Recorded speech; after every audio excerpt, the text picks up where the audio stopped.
시편 37편 23절에서 24절의 말씀입니다. 우리 마음을 다해서 우리 두 절의 말씀 함께 우리 고백하며 나아갑시다. 함께 고백합니다. 그의 길을 기뻐하시나니 그는 넘어지나 아주 엎드러지지 아니함은 여호와께서 그의 손으로 붙드심이로다. 아멘. 앞에 있는 기도문 함께 고백하고 말씀 나눕시다. 이것은 나의 성경입니다. 성경은 내가 누구인지, 내가 무엇을 가졌는지, 무엇을 할 수 있는지 알려주십니다. 이 시간 말씀을 배웁니다. 그리고 담대히 선포합니다. 내 마음은 깨어있고 심장은 열렸으며 나는 변화될 것입니다. 예수님의 이름으로 기도합니다. 아멘. 아멘. 네. 셋째 주는 11월 셋째 주는 추수감사주일로 지키도록 하겠습니다. 추수감사주일이라고 절기가 정해져 있지만 저는 사실 매일이 감사주일이라고 생각합니다. 그래서 우리가 특별한 절기로 지키긴 하지만 감사를 잃지 않도록 우리 가운데 주시는 절기라 기억하면서 우리 추수감사절까지의 가장 큰 여러분의 드림은 매일의 삶에 감사하시는 겁니다. 그래서 매일의 삶에 우리 주님께 감사할 수 있도록 여러분의 삶을 잘 단정하고 감사의 열매, 그리고 기쁨의 열매, 사랑의 열매를 맺을 수 있도록 우리 추수감사절에 우리 한 주간 또 남은 주간 동안 우리 삶의 열매를 잘 주님께 드릴 수 있는 그런 삶이 되시기를 간절히 축복합니다. 시편 37편을 함께 볼 텐데 우리 제목 한번 읽어볼까요? 시작. 풍부함이 아니라 의로움을. 우리 풍부함이 아니라 의로움을 이라는 말씀의 제목 가지고 함께 말씀을 좀 나누겠습니다. 특별히 이 말씀은요, 이 시는 지혜시입니다. 지혜시. 인생을 살아온 자가 특별히 이 시를 지어서 우리 가운데 지혜로 남기고자 했던 것이죠. 그래서 다윗이 이 시를 지으면서 백성들이, 다윗이 왕이잖아요, 백성들이 이 시를 읽고 삶의 지혜를 얻었으면 좋겠다. 특별히 이건 다윗의 경험담이기도 하고 또 우리의 삶에도 일어날 수 있는 너무나 공감되는 그런 시인데, 어떤 시냐면 이런 시입니다. 악인이, 내 원수가 형통할 때에, 그러니까 내 악인이라고 생각했던 사람, 그리고 내 원수라고 생각했던 사람이 잘 될 때에, 뭔가 사업도 잘 되고 돈도 잘 버는 것 같고 표면적으로 너무 이렇게 커가자는 걸 볼 때에 우리는 배가 아프잖아요. 네, 아닙니까? 악인이면, 하나님이 살아계시면 저 사람은 반드시 망해야 되는 것 같은데, 오히려 악인이 세상 가운데서 득세하고 형통하는 걸 볼 때 우리의 마음이 어떻습니까? 여러분 편하십니까? 내 영혼 평안해, 이렇게 하실 분이 계세요? 불편하죠.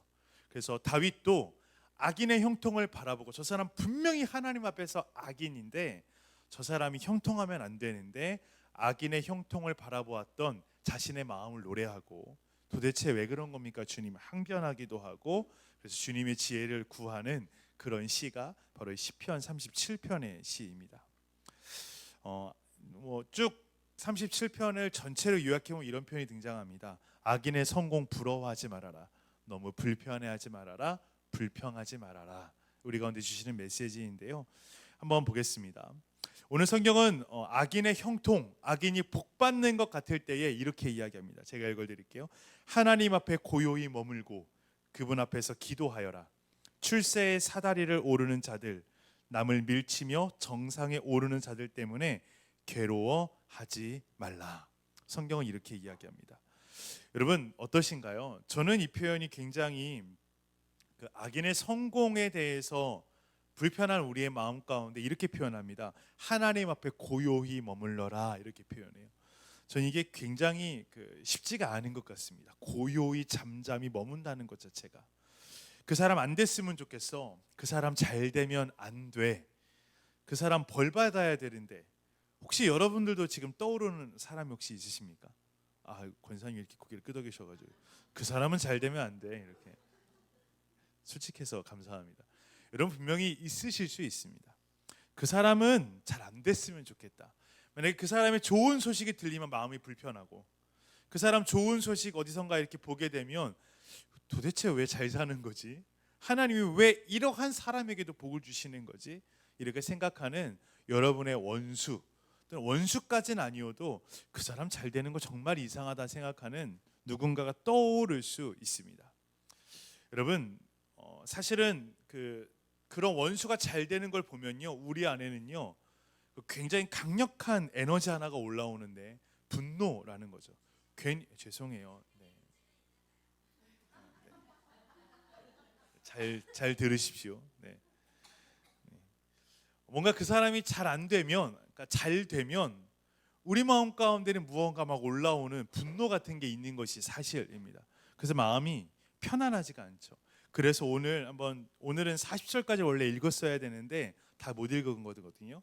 오늘 같이 한번 말씀을 펼쳐놓고 좀 읽어봤으면 좋겠는데요. 37편 8절입니다. 8절. 이 시편의 기자도 아마 우리와 똑같은 사람이어서 이런 감정을 느낀 거죠. 8절 같이 읽어봅시다. 분을 그치고 노를 버리며 불평하지 말라. 오히려 악을 만들 뿐이라. 아멘. 그러니까 악인이 잘 되고 내가 싫어하는 자가 잘 되는 걸 보면 우리 안에 뭐가 일어나냐면 분노가 일어난다는 겁니다.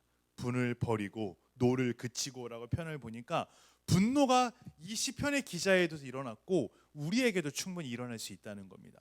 분노를 그치라. 그리고 불평을 버려라.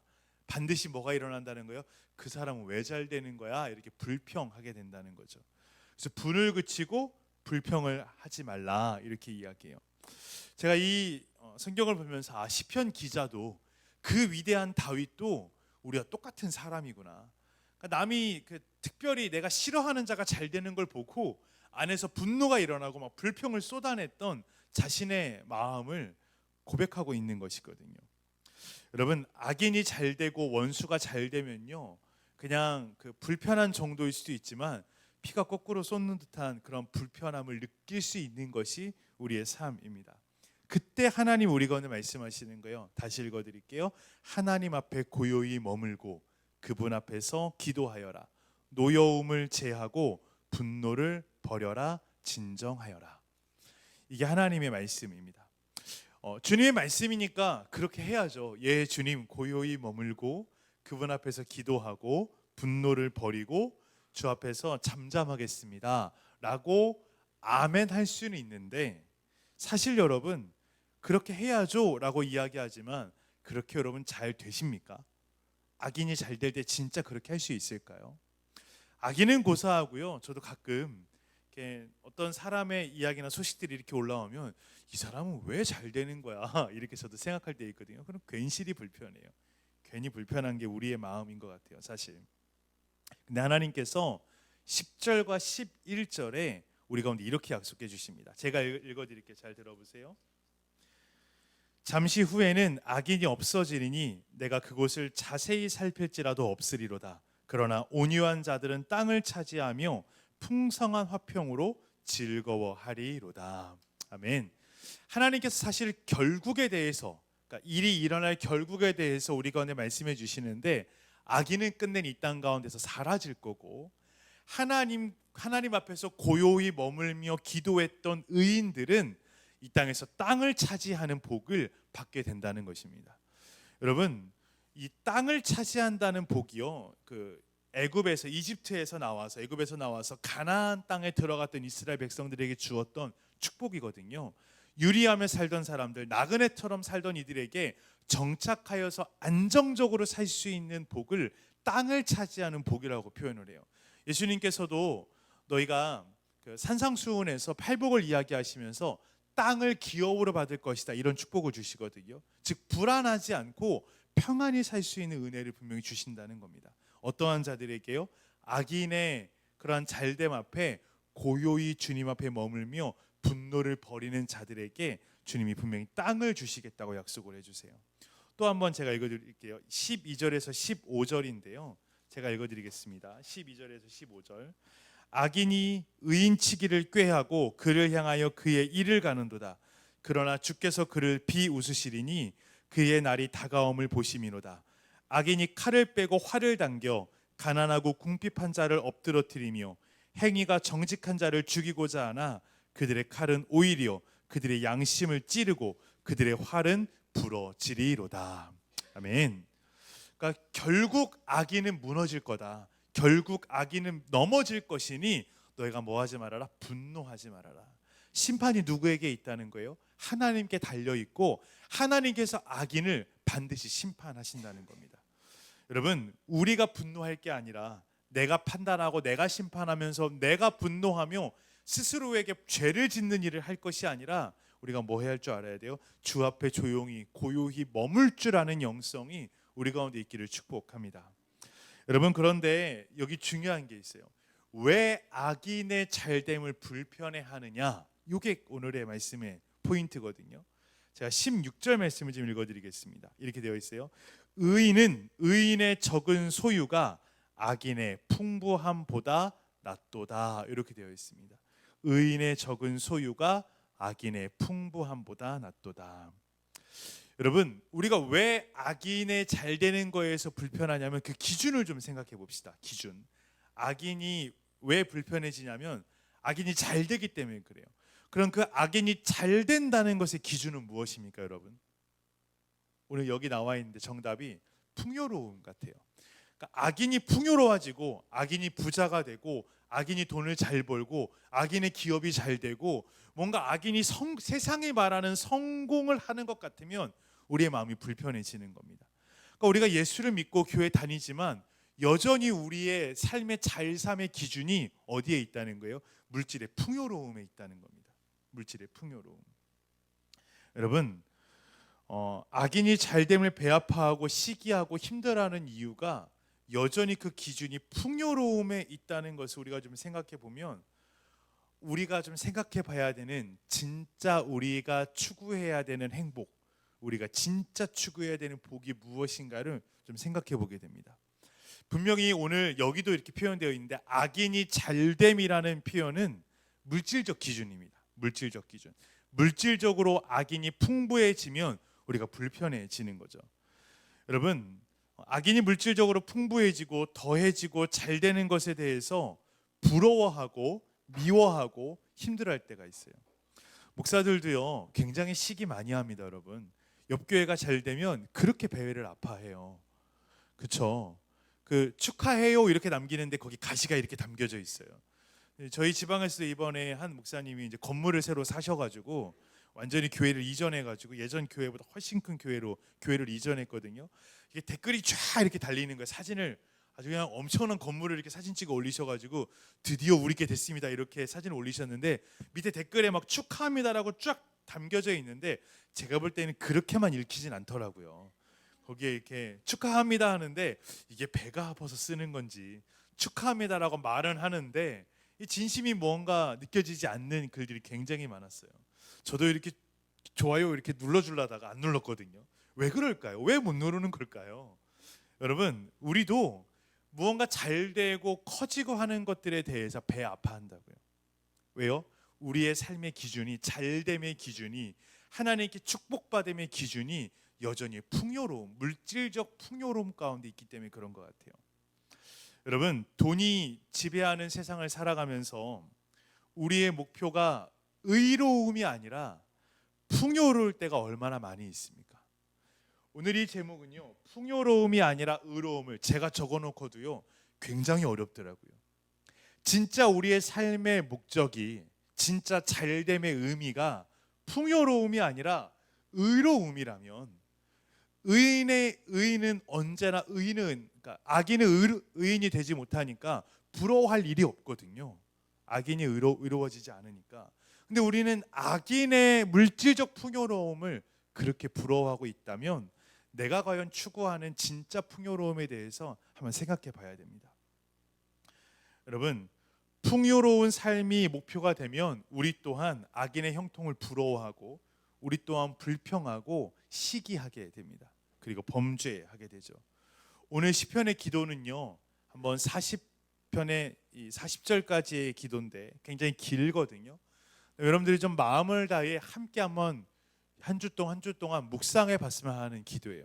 왜냐하면 풍요로움을 추구하는 물질적 풍요로움에 매여 있는 이 시대를 살아가는 그리스도인들에게 반드시 드려야 되는 그리스도인들이, 그래서 풍요로움이 아니라 의로움을 내 삶 가운데 주신 하나님 때문에 감사가 넘치고 기쁨이 넘치는 삶으로 변화시킬 수 있는 힘이 이 시편 37편에 있기 때문에 그렇습니다. 여러분 21절의 말씀인데요, 제가 읽어드릴게요. 21절의 말씀, 악인은 꾸고 갚지 아니하나 의인은 은혜를 베풀고 주는도다, 이렇게 표현되어 있습니다.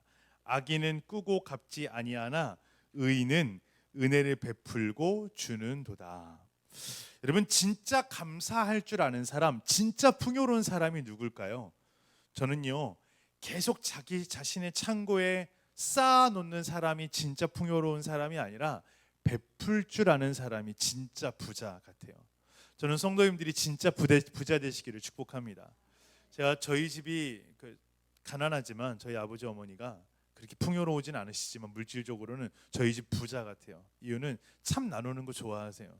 예전에는 김장을 막 너무 많이 하셔가지고 제가 김장을 어떻게 했냐면 밭에서 경운기에다 배추를 실어온 다음에 벽돌로 목욕탕을 만들어 놓고 마당에다가 거기서 그냥 잘라가지고 다 절이는 거예요. 300포기 500포기 막 김장을 하시는데 도대체 왜 이렇게 많이 하시나 했더니 그렇게 잘 나눠주세요, 저희 어머니가. 저희 어머니시지만 참 부자다라는 생각해요. 그거 다 싸놓지 않고 풍요롭게, 저희 집이 물질적으로 풍요롭진 않지만 나눌 수 있는 것 참 풍요로운 삶이다, 그게 진짜 풍요로운 삶이다 느끼거든요. 저는 사랑하는 성도들과 저희 교회가 빛이요 나눌 수 있는 풍요로움이 우리 가운데 있기를 축복합니다. 성도 여러분, 진짜 감사할 줄 아는 사람은요 베풀 줄 아는 사람이에요. 진짜 감사할 줄 아는 사람은 자족할 줄 아는 사람이에요. 자족할 줄 아는 사람. 이번 주에도 저희 팀하고 저희 팀 목사님들인데 같이 좀 이야기를 하다가 저희가 올해 들어가지고 저희는 월급을 받지는 않고요, 하루 일용직이긴 합니다. 저희는 하루 일해서 하루를 이제 급여를 받는데 하루 일당이 올랐어요. 저희가 교육원하고 같이 계약을 하면서 이제 저희가 1년 2년 정도 일을 하다 보니까 경력직이 돼가지고 하루 일당이 올랐거든요. 근데 문제가 생긴 거예요. 예를 들면 한 달에 20번의 정해진 학교가 있어요. 그러면 사람은 8명이라 8명을 3명씩 가거든요. 분배를 해서 넣어요, 20개 학교에. 그러다 보면 누구는 조금 많이 가고 누구는 좀 적게 가잖아요. 돈을 좀 적게 줄 때에는 한두 번 덜 가도 문제가 되지 않았어요. 잘, 여러분들 이해하실 수 있을 거예요. 돈이 액수가 커지니까 한두 번 덜 가는 게 5, 60만 원 차이가 나는 거예요. 한두 번 덜 가는 게, 여러분 생각을, 이게 다 목사들이거든요. 그러니까 근데 횟수가 이제 한 달짜리 계획이 쭉 나왔어요. 근데 쭉 보니까 내가 한 3번 정도 적어요, 다른 목사님보다. 그럼 한 100만 원 정도 차이 나요, 쉽게 얘기하면. 말을 다 안 하고 불편한데 불편한 마음을 같이 갖고 있다가 이번 주에 차를 타고 오다가 터진 거예요. 이야기가 나온 거죠. 불편하다. 횟수가 공평하지 않은 것이 불편하다. 근데 얘기를 하다 보니까 이제 그분의 결론은 이거였어요. 불편한데 이유가 뭔가 생각해 봤더니 금액이 늘어나면 횟수를 적게 해도 예전보다 많이 버는데, 금액이 늘어났으니까 횟수를 적게 해도 예전보다 많이 버는데 더 많이 못 번 것만 바라보니까 불편하다, 이렇게 생각하면서 우리 안 그러지 말자, 우리 그런데 공평하게 좀 해주십시오 이렇게 라고 하면서 웃으면서 끝나긴 했지만, 여러분 목사들도 그런 마음이 있는 거예요. 무언가 내가 손해보고 무언가 내가 평소보다, 저희가 전체 한 달 토탈을 평균을 따지면 분명히 수익이 늘었거든요. 늘었음에도 불구하고 1년 전보다 늘었음에도 불구하고 더 많이 가지려다 보니까 가난해져요. 더 많이 가지려니까 내 마음이 점점 가난해서 시기하고 불평하고 원망하더라고요. 여러분 진짜 부자가 되는 비결은요, 나누는 겁니다. 나누는 거. 내 소유에서 내 소유를 나눌 줄 알면요 진짜 부자가 됩니다. 삭개오가 굉장히 부자였습니다. 사람들의 것을 빼앗아 부자가 된 자입니다. 삭개오는 신체적 핸디캡이 있었고 굉장히 키가 작았고, 여기 키가 작다라고 표현되어 있는 이 표현 자체가 삭개오가 어릴 적부터 얼마나 많이 사람들에게 무시받고 이 사람이 얼마나 세상을 살아가면서 자존감도 떨어지고 그래서 자신의 자존감을 세우려고 자신의 무시받음을 사람들의 앞에서 이겨보려고 했던 수단이 이제 세리가 돼가지고 그 당시 세리는 우리나라 일제시대 때 앞잡이 같은 세금을 걷는 그런 사람과 비슷한 건데 세리가 돼서 부자가 되는 방법이었거든요. 근데 여러분 아무리 채워도 목말랐던 삭개오, 그러니까 집에 창고에 막 돈을 어마어마하게 쌓아놓고 그랬지만 배고팠던 삭개오, 부자이지 않았던 삭개오가 예수님을 만난 뒤에 뭐라고 얘기합니까? 내가 훔친 것 있다면 배로 다 갚겠습니다. 내가 가난한 자들에게 내 곳간을 열어서 다 나누어 주겠습니다. 이런 고백을 합니다. 여러분, 창고에 곡식이 가득했던 삭개오가 행복했을까요? 나누는 삭개오가 행복했을까요? 전 반드시 나누었던 자가 행복했으리라 생각합니다. 여기가 진짜 부자였던 삭개오예요. 여러분, 저는 사랑하는 성도들과 제가 물론 전 기도해요. 사랑하는 성도들이 정말 식량이 없고 주 앞에 드리고 싶은데 정말 드릴 것이 없고 나누고 싶은데 나눌 것이 없는 가난함에 처하지 않도록 주님 도와달라고 언제나 기도합니다. 저희 가정을 위해서도 성도님들의 가정을 위해서도 언제나 기도합니다. 근데 여러분 진짜 부자는요 나눌 수 있는 사람이에요. 이렇게 표현되어 있죠. 의인이 누구냐라고 표현하면 악인은 꾸고 갚지도 않는다. 그런데 의인은 은혜를 베풀고 주는 사람이 의인이다. 의인이다. 여러분 감사할 줄 아는 능력, 자족할 줄 아는 능력이 저와 여러분이 있기를 소망합니다. 그래서 저도 얘기했어요. 저도 불평 안 할 테니까 그 횟수 조금 못 가도 더 못 버는 사람들, 더 부족한 사람들 횟수 좀 더 채워주십시오. 저희는 아무래도 경력을 오래 해가지고 저희가 어쨌든 우월하게 많이 들어가요. 그리고 새로 들어온 분들이 좀 적게 들어가거든요. 새로 들어오신 직원분들이. 그래서 그분들도 좀 더 채워주십시오. 제가 한두 개 덜 가도 되니까. 돈은 제가 더 필요하지만 그분들도 필요하니 채워주십시오 라고 억지로라도 욕심을 내려놓지 않으면, 내가 그렇게 나누지 않으면요 탐욕으로 가득한 사람이 되겠더라고요. 탐욕으로 가득 찬 사람. 여러분 그 공동체가 오래 가겠습니까? 하나님 보시기에 그 기업이 오래 가겠습니까? 잘된 듯 잘 된다 한들 주님이 기뻐하지 아니하시면 전 그게 축복은 아니라고 생각하거든요. 좀 넘어가 보겠습니다. 오늘 함께 읽은 말씀입니다. 23절 24절 같이 한번 읽어볼게요. 이러한 의인에게 나눌 수 있고 진짜 풍요로움을 추구할 줄 아는 의인에게 주시는 축복인데요. 같이 한번 읽어봅시다. 시작. 여호와께서 사람의 걸음을 정하시고 그의 길을 기뻐하시나니 그는 넘어지나 아주 엎드러지지 아니함은 여호와께서 그의 손으로 붙드심이로다. 아멘. 아멘. 아멘. 여러분 인생은 누구나 넘어지고 쓰러집니다. 누구나 그렇습니다. 안 쓰러지는 사람은 아무도 없습니다. 아이들도 쓰러지고요, 어른이라도 쓰러지고 장정이라도 넘어지고 누구든지 넘어지고 쓰러집니다. 그런데 여러분 진짜 축복은 뭐냐면 그는 넘어지나 아주 엎드러지지 아니함은 여호와께서 그의 손으로 붙드심이로다. 제가 기도했어요. 시편을 읽으면서 이번 주에 사랑하는 성도들의 삶을 하나님께서 붙들어 주셨으면 좋겠다. 아이가 넘어지지 않으려고 아빠 손을 꼭 붙잡고 있는 것처럼, 여러분 제가 예전에도 한번 이야기 드렸는데 이게 아빠가 붙잡고 있는 겁니까? 아이가 붙잡고 있는 겁니까? 누가 더 힘을 강하게 붙잡고 있을까요? 아빠죠, 아빠.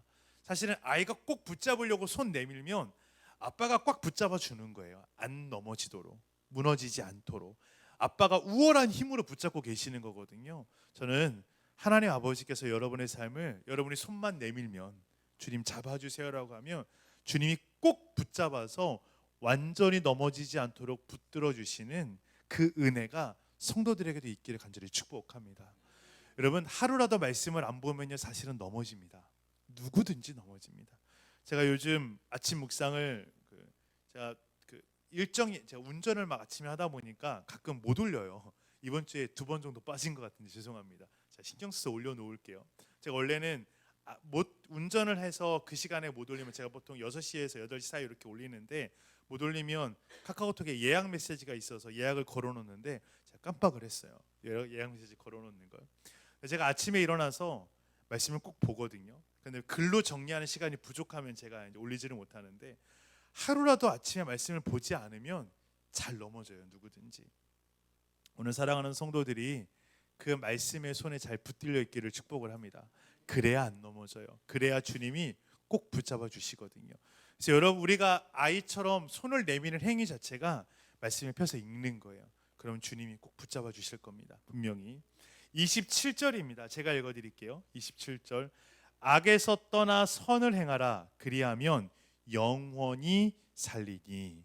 악에서 떠나 선을 행하라. 그리하면 영원히 살리니. 아멘. 여러분, 선한 행동을 통해서 우리는 구원받지는 않습니다. 여러분 잘 아셔야 돼요. 우리의 선한 행위로 구원받는 것은 아닙니다. 이게 기독교의 진리요 복음입니다. 요거는 여러분들이 분명히 알고 계셔야 돼요. 내가 선해서 내가 잘해서 구원받는 건 아닙니다. 오직 구원은 십자가의 은혜로 받는 겁니다. 예수님께서 이미 다 그 값을 치르셨고 이것을 믿는 자에게 구원의 은혜를 주십니다. 즉 선을 행해서 영원히 사는 건 아닙니다. 영생을 얻는 건 아니에요. 그런데 여러분, 오늘 말씀을 다시 잘 짚어보면 이렇게 표현하고 있는데 선을 행하라 이렇게 표현해요. 선을 행하라. 이유가 있어요. 구원을 주신 이유 자체가, 거저 구원을 주신 이유 자체가 선을 행하라고 주셨기 때문에 그래요. 즉 다시 한번 정리해 볼게요. 선을 행해서 구원받는 건 아니에요. 구원의 조건이 선은 아니에요. 그런데 구원받은 자에게 의무가 주어지는데 그게 선을 행하는 거예요. 그러니까 선을 행하는 건 구원받은 자에게 준 숙제 같은 거죠. 축복이고 사실은. 저는 사랑하는 성도들이 악에서 떠나 선을 행할 수 있는 의인이 되시기를 축복합니다. 이것이 행복한 비결입니다. 행복의 비결. 악이 잘 되는 거 불평하고, 악이 잘 되는 거 원망하고, 악이 잘 되는 거 시기하는 게 행복의 비결이 아니라 그럼 계속 불행해져요. 계속 비교하면서 세상은 계속 그렇게 부추기거든요. 비교해라, 또 비교해라. SNS에 들어가면 얼마나 많은 이들이 더 이뻐지려고, 더 많이 가지려고, 여기서 비교하면서 갖지 못한 자들이 얼마나 불행해지는지 몰라요. 여러분, 그런데 여러분, 진짜 행복은요 비교에서 오는 것이 아니라 내가 주님 앞에서 선을 행할 때에 진짜 행복이 임합니다. 내가 주님 앞에서 선을 행할 때에. 여러분, 이미 구원의 조건은 충족이 되었습니다.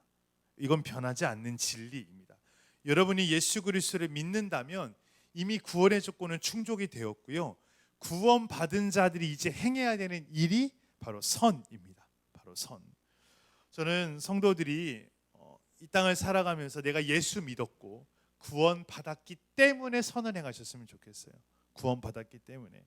여러분, 성도의 의무는요, 천국 가려고 성도의 의무를 다하는 것이 아니라 이미 천국은 약속이 되어 있는 겁니다. 이건 변치 않는 진리입니다. 선을 행하고 말씀을 지켜야 되는 의무는 우리가 구원받았기 때문에 선을 행하고 말씀을 지켜야 되는 거죠. 이게 여러분, 이게 뒤바뀌면요 굉장히 이상한 신앙인이 됩니다. 잘 보세요. 내가 잘하면 구원받을 수 있고 내가 잘 못하면 구원 못 받는다로 가면요 계속해서 행위에 집중을 합니다. 그러면 사단은 계속해서 우리의 행위를 정죄합니다. 그리고 나도 누군가의 삶을 계속 비판하고 정죄하기 시작합니다. 그러니까 당신이 벌 받은 거야. 그러니까 구원 못 받는 거야. 그러니까 기도 응답이 안 되지. 여러분, 그게 문제가 아니라는 거죠. 여러분, 바뀌어야 돼요.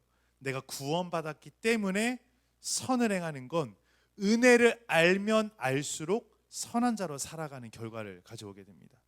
저는 성도들이 구원에 합당한 열매를 맺으며 살아가셨으면 좋겠어요. 구원받았기 때문에 열매 맺어야 되는 겁니다. 구원받았기 때문에 사랑하며 살아야 되는 겁니다. 구원받았기 때문에 그리스도인답게 사셔야 되는 거죠. 또한 이렇게 악을 버리고 선을 행하는 자에게 또 약속을 주세요. 이번 말씀도 제가 읽어드릴게요. 28절에서 29절의 말씀인데 제가 읽어드리겠습니다. 여호와께서 정의를 사랑하시고 그의 성도를 버리지 아니하심이로다. 그들은 영원히 보호를 받으나 악인의 자손은 끊어지리로다. 의인이 땅을 차지하며 거기서 영원히 살리로다. 아멘. 여러분 시편을 읽으면요 참 행복해지는데 제가 여러 번 말씀드렸잖아요. 이유가 무엇인지 아십니까? 행복의 기준을 시편이 바꿔주기 때문에 그래요. 그러니까 행복이라는 기준을 시편을 읽으면요 시편이 끊임없이 행복의 기준을 바꿔줍니다. 행복의 기준을. 여러분 행복의 조건을 계속해서 바꿔주면서 진짜 행복이 어디에 있는지를 성경은 계속 우리 가운데 제시를 해줘요. 특별히 시편은요 다윗은 진짜 행복이 내가 가진 왕권, 내가 가진 힘에 있지 아니하고 주님과 함께 거하는 것, 주님과 함께 사는 것, 그래서 주님으로부터 사랑을 받고 주님의 일을 하는 것으로부터 행복하다라고 다윗은 고백하면서 행복을 계속 우리 가운데 제시해 줍니다. 그래서 오늘의 시가 지혜 시입니다. 진짜 행복하려면 너희의 행복의 기준이 바뀌어야 된다는 거죠. 행복의 기준이. 30절 31절인데요. 제가 읽겠습니다. 의인의 입은 지혜로우며 그의 혀는 정의를 말하며 그의 마음에는 하나님의 법이 있으니 그는 그의 실족함이 없으리로다. 여러분 이제 의인의 입에 대해서 이야기하는데 의인의 입은 지혜롭대요. 의인의 입은 지혜롭다. 그의 혀는 정의를 말한다. 그러한 자의 마음에는 하나님의 법이 있어서 실족함, 넘어짐이 없다 이렇게 표현합니다. 넘어짐이 없다. 제가 31절의 말씀이 굉장히 말씀을 묵상하면서 마음 가운데 남았는데 다시 한번 읽어드릴게요. 그의 마음에는 하나님의 법이 있으니 그는 그의 실족함이 없으리로다. 실족함이 없으리로다. 그의 마음에는 하나님의 법이 있다라는 표현이 굉장히 그 마음에 드는데 왜냐하면 넘어지고 싶지 않거든요. 실족함이 없으리로다 이렇게 표현되어 있는데 우리 넘어지고 쓰러지는데 그 넘어짐을 줄이고 또 완전히 넘어지지 않으려면 마음에 하나님의 법이 있어야 된대요. 근데 이 표현 마음에 하나님이 법이 있다라는 원어를 좀 살펴보니까 제가 예전에도 한번 알려드린 표현인데요. 사자가 사냥을 딱 해요. 사자가 사냥을 한 다음에 뼈를 또 핥아먹고 또 핥아먹고 또 핥아먹는 행위. 그러니까 이게 너무 맛있어가지고 그냥 개라고 생각합시다. 개에게 뼈다귀 던져주면 좀 살 좀 붙은 거요.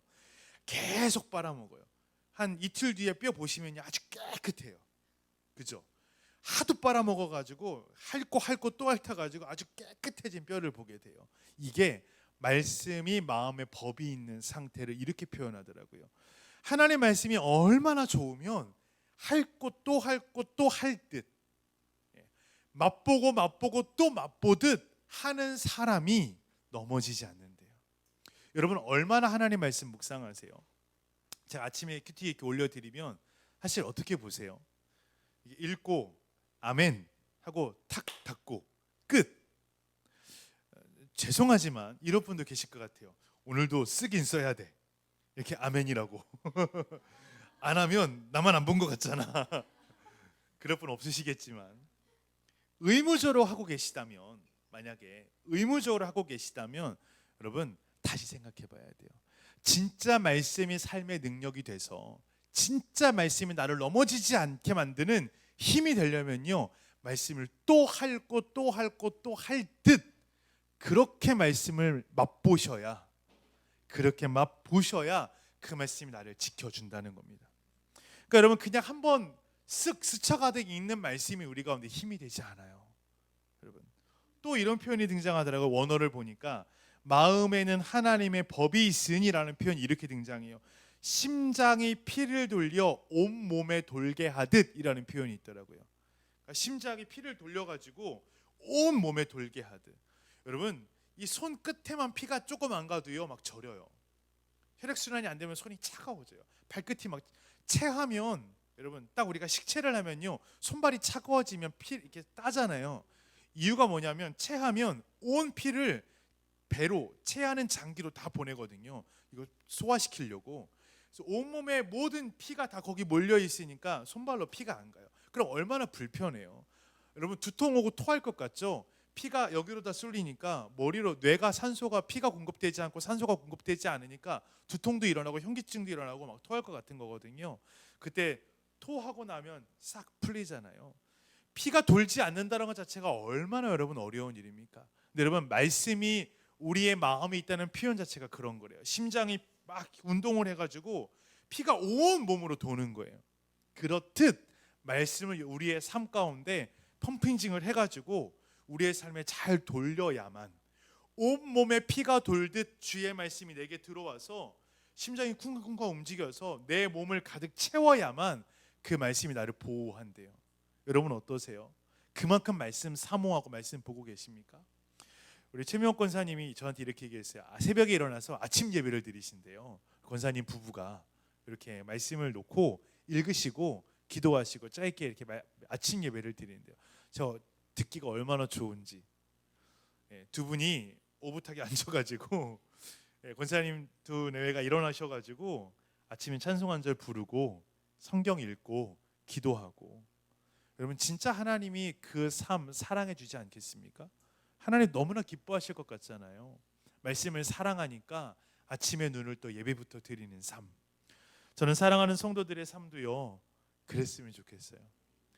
주의 말씀을 또 사랑하고 또 사랑해서 보는 거죠. 여러분 하루에 휴대폰 얼마나 보세요? 이렇게 휴대폰.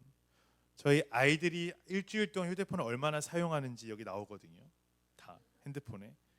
아이들 볼 거 아니고 제 것만 보면 되겠네요. 제 것만 봐도요 여기 평균 정말 감사하게 지금 안 나오네요. 나오면 부끄러울 뻔했는데 업데이트가 안 됐는지 안 나오네요. 오늘은 1일 11분을 썼다고 하니 이건 말도 안 되고 저는 11분 분명히 더 씁니다. 여러분 얼마나 쓰세요?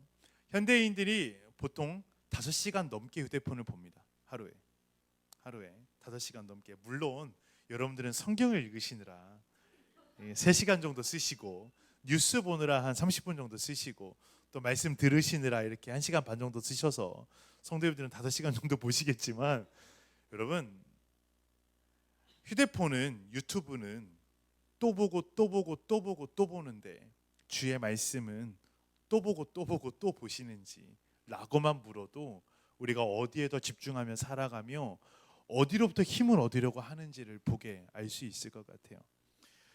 이러한 자들에게 온 몸을 말씀으로 가득 채운 자들, 사자가 뼈를 핥고 또 핥듯 말씀을 사랑하는 자들에게 39절 40절의 말씀을 주세요. 제가 읽어드릴게요. 마지막 말씀인데 오늘 말씀에 제가 읽어드리겠습니다.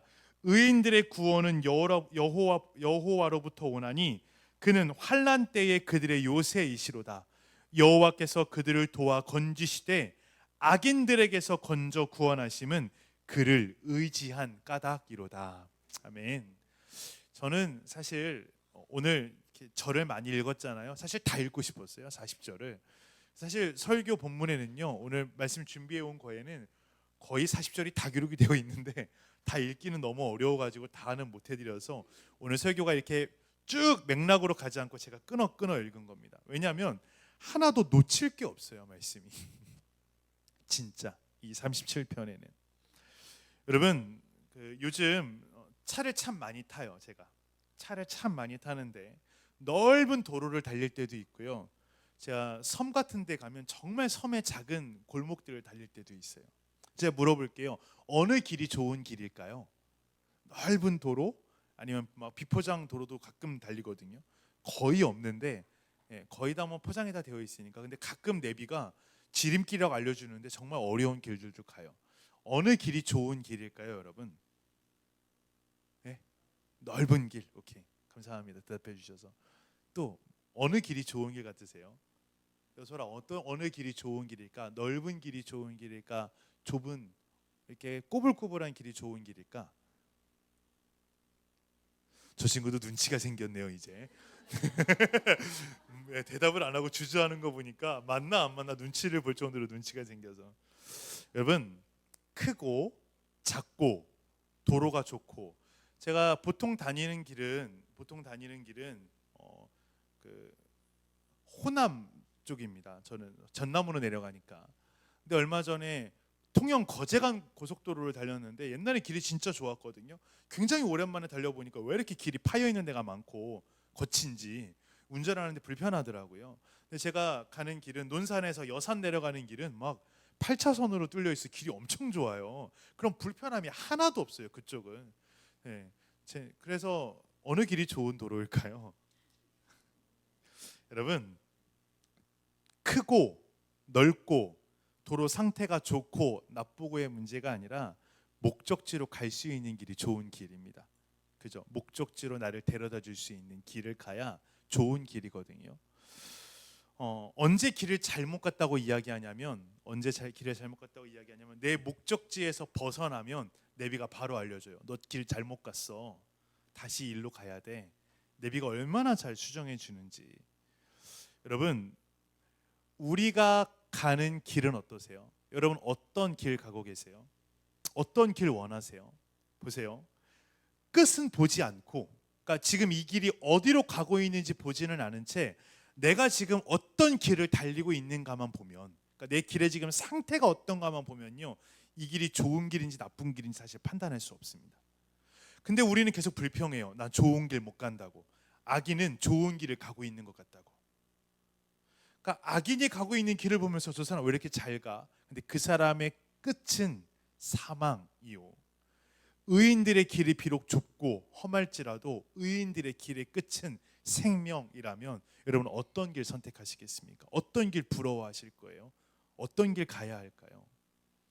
여러분, 길의 끝을 볼 수 있으면 사실 평가가 달라져요. 악인에 대한 평가가 부러워할 거 하나도 없어요. 길의 끝을 보면. 근데 우리는 자꾸 내가 지금 밟고 있는 길의 상태를 보려고 그래요. 어려운데, 힘든데, 비포장도로 같고 꾸불거리는 것 같고 조금 더딘 것 같고 그러잖아요. 물론 간과할 수는 없어요. 저도 어려운 길 달리니까 좀 피곤은 하더라고요. 생각보다 더 피곤해요. 길이 어려우면. 그런데 여러분, 속도도 좀 낼 수 없어서 불편할 수는 있어요. 그런데 여러분, 진짜 이 길의 끝에 목적지가 있다면 가야 돼요. 그 길로 갈 수밖에 없어요.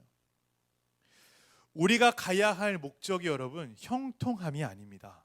풍부함이 아닙니다. 여러분, 우리의 길의 끝에는 의로움이요, 나를 의롭다 재판하시는 하나님이 그 길 끝에 계셔서 나를 칭찬하시는 분이 그 길 끝에 계신 거예요. 그래서 여러분, 여러분의 길의 목적지가 올바랐으면 좋겠고, 그 올바른 목적지로 가고 있다면 불평할 거 없어요. 가다 보면 반드시 그 목적지, 옳은 목적지에 도착하게 될 거거든요. 말씀을 마무리합니다. 악인의 형통은요, 사모하지 않아도 됩니다. 악인의 형통은, 왜냐하면 악인의 길의 끝엔 하나님의 칭찬이 없거든요. 근데 의인의 길에는요, 의인의 길에 불편함이 있을 수 있지만 거긴 감사함으로 걸어야 돼요. 그 이유는 거기에 끝에 하나님의 칭찬이 있기 때문에 그래요.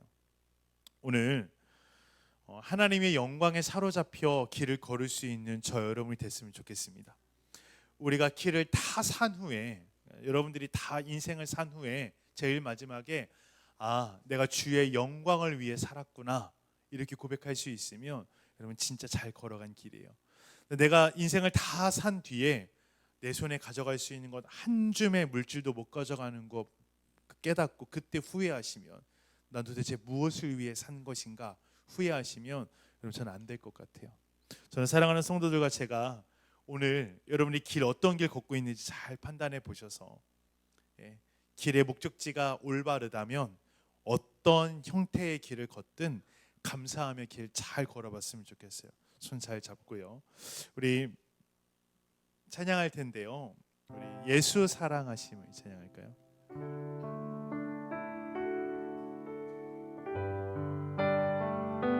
죄송합니다. 내 평생 가는 길 갑시다. 그래서 우리 이 찬양, 우리 내 평생 가는 길 우리 찬양하면서 우리가 가는 길 한번 잘 점검해 보셨으면 좋겠어요. 오늘 말씀 기억해 보시면서 특별히 정말 당부합니다. 제가 매주 시편을 나누는데 꼭 한 번 더 읽어 보셨으면 좋겠어요. 한 번만 읽지 말고 또 읽고 또 읽고 또 읽으면 반드시 복이 됩니다. 우리 이 찬양 우리 함께 좀 나눕시다. 내 평생에 내 평생에 가는 길 순탄하여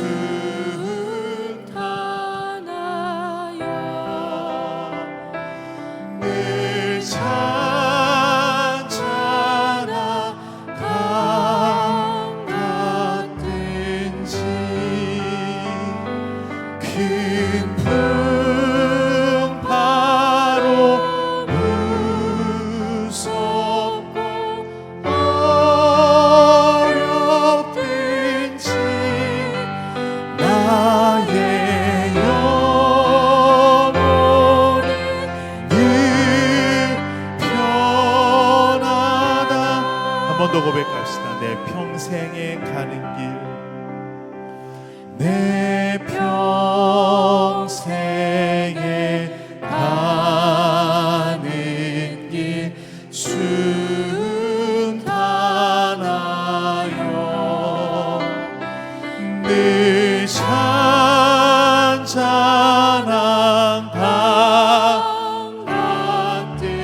내 영혼 평안해.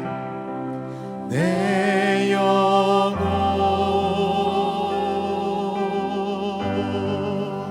평안해.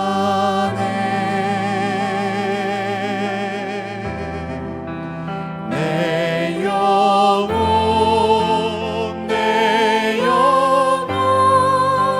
평안해.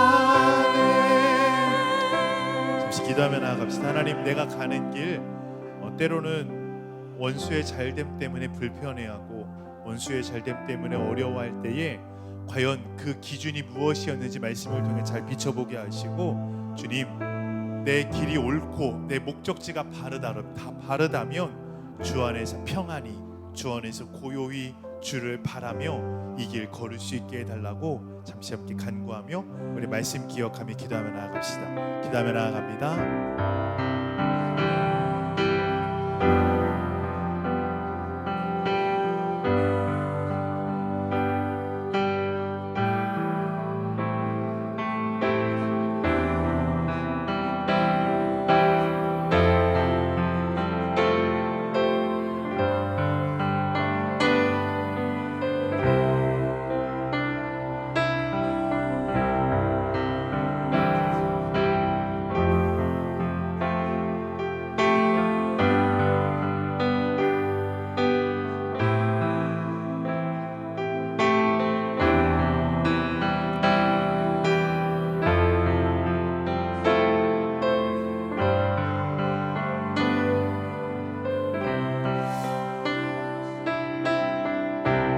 하나님 감사합니다. 주님, 오늘도 말씀을 보았습니다. 특별히 시편의 말씀을 통하여서 우리가 가야 할 길, 특별히 세상 가운데 살아가면서 불편한 일들이 참 많이 일어나는데, 특별히 타인의 잘됨에 관하여 시기하지 아니하고 내 길에 어떻게 집중해야 되는지, 우리가 주님 앞에 고요히 머물러 어떻게 기도해야 되는지, 어떻게 찬양하며 어떤 마음으로 걸어야 되는지 알려주시니 감사합니다. 성령께서 우리의 마음에 이 말씀을 남기시고 성령께서 생각나게 하시고 다시 내 영혼이 곱씹어 또 말씀을 상고할 때에 우리의 말씀이, 내가 선택하고 내가 사랑하고 내가 기뻐하는 이 말씀이 우리를 지킬 수 있도록 성령님 역사하여 주옵소서. 한 주간의 길도 주님께 맡겨드립니다. 때로는 험하고 더디고 좁은 길 걸어갈지라도 그 길 가운데서 주님과 동행하며 기쁨으로 감사함으로 그 길 걷게 하여 주옵소서. 주님, 우리 가운데 함께 하시니 감사하며 주님이 우리 가운데 축복하실 줄을 믿습니다. 이제는 우리 주 예수 그리스도의 무한하신 은혜와 하나님 아버지의 크신 사랑하심과 성령님의 감화감동 역사 내주하심이 이제 이 길을 걸으며 인생의 길 가운데 주님과 동행하며 불평과 원망을 제하고 고요히 주 앞에 머물기를 기도하며 돌아가는 모든 성도들 머리 위에 그 은혜가 이제로부터 영원토록 함께 하시기를 간절히 축원하옵나이다. 아멘.